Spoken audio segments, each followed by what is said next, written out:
Welcome to our 10-minute daily Mashiach thought, number 18.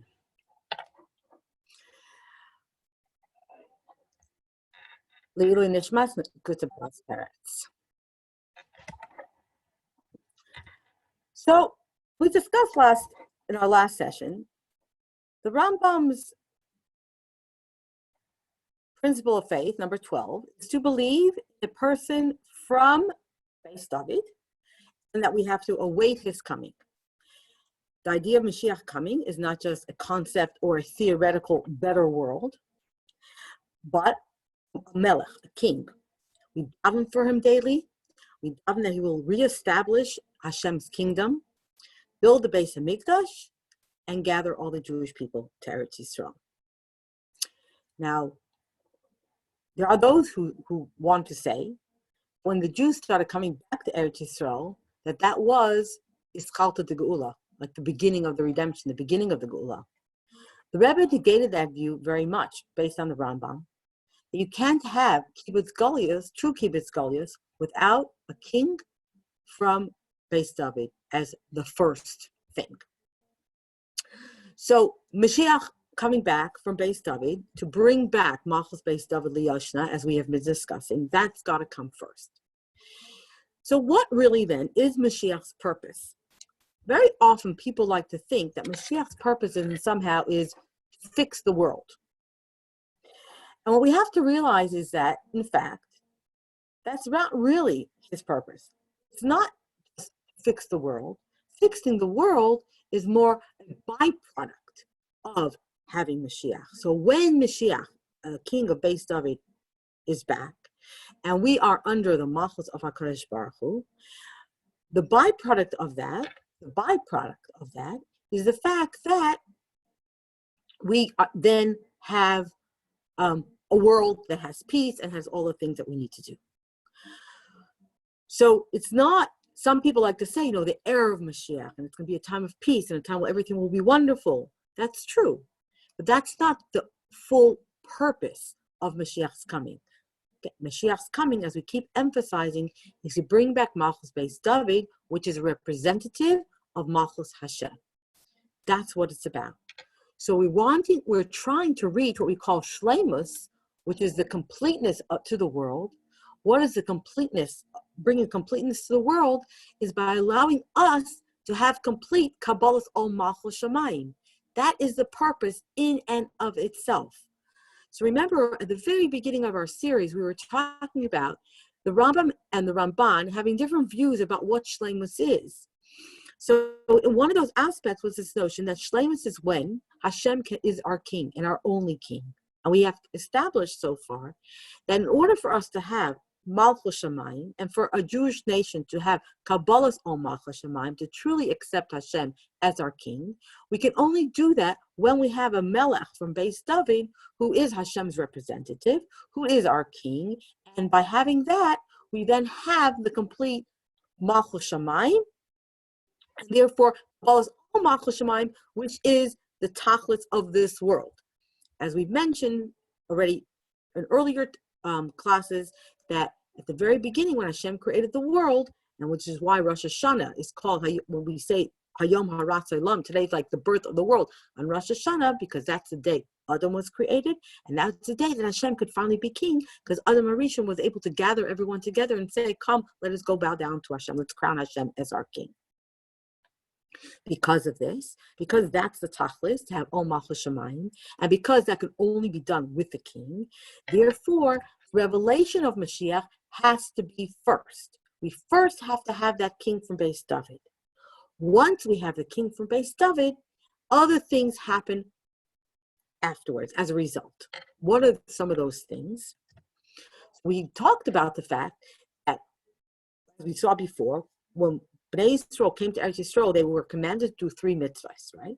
Anoint the king, and once that was done, once they had a king that was a representative of Hashem, then they could fight the wars of anyone who was going to stop Bnei Yisrael from keeping mitzvahs.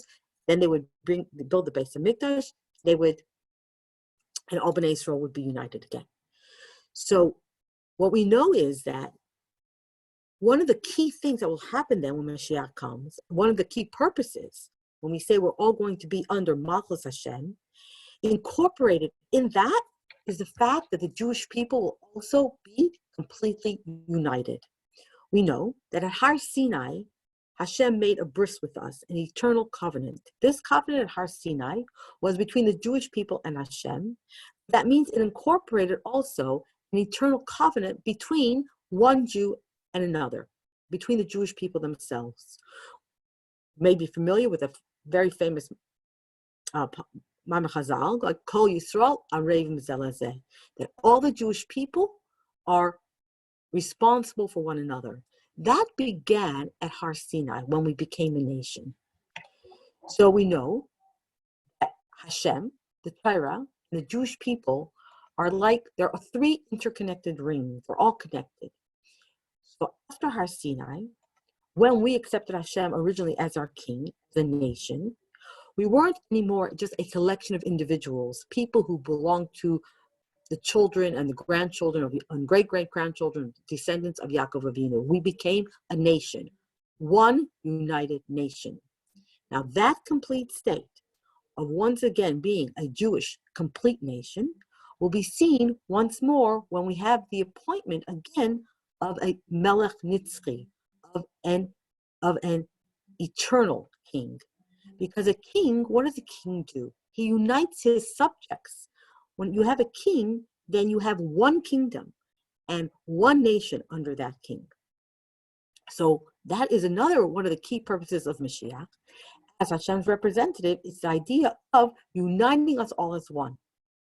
This helps us also understand that the curse of Galus that we have right now, it's not just physical dispersion of the Jewish people to the four corners of the world, but it is also spiritual and social divide between us. Jewish people label and categorize themselves as separate groups, not just politically like in Israel or anywhere, but also spiritually, based on their observance and their beliefs about Yiddishkeit and how we should do it. And unfortunately, in Eretz Yisrael today, you see this divide even more harsh in a sense than anywhere else. So when that divide that we then have, seeing ourselves as completely as separate groups within within the Jewish people, not just as one united group. Therefore, the true bracha in Geula is going to be not just about the physical gathering of the Jewish people, but mainly actually a spiritual gathering, where we will all be united under this kingdom of Hashem and centered around this eternal king from Beis David. So what we see then, the main idea here is to have spiritual unity, we need to have it around this one person. If we unite just in one place, even if we were all to go to Eretz Yisrael today, but not have a king, a Melech Beis David, who we would all appoint and see as our king, accept as our king, that unity would only be an external unity, an external gathering, not the true Geula that we are awaiting. Therefore, what we see is that when the Rambam talks about Mashiach, he says that what will Mashiach be? That Yemei HaMelech HaMashiach, the days of Mashiach, will be Keshetis Yashiv Mamlachta V'Yiskabzu Elav Kol Yisrael. I guess the key here is, he says, the days of Mashiach will be when his Malchus will be established, everyone will gather a love around him. Because by gathering around one king, that shows that we are truly, once again, united as one. Now, in that same way, this is also therefore connected to the Beis HaMikdash. The Beis HaMikdash can only be built then by Melech HaMashiach, by this king. Why? Because the Beis HaMikdash is a mitzvah that's for the tzibur. It's a mitzvah that everyone has to participate in. Therefore, it can only be done when the Jewish people are completely united.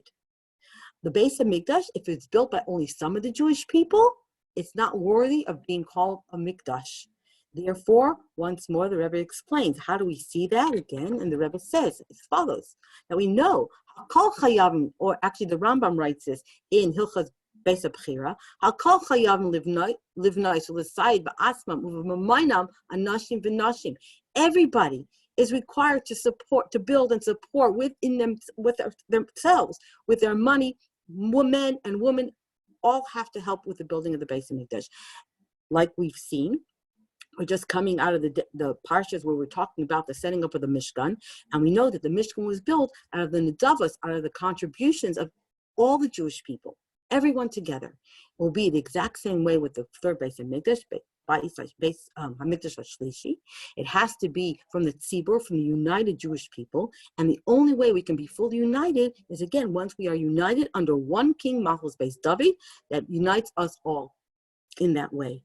That is why, again, in the Torah, it says, first of all, we have to have Mashiach, then we can have the building of the Beis HaMikdash, and then, therefore, by doing that, we are then able to bring all Yidden together, and we can have Makabas Nitchei Yisrael. That concludes our Mashiach thought for tonight. Please join us tomorrow night as we continue our journey.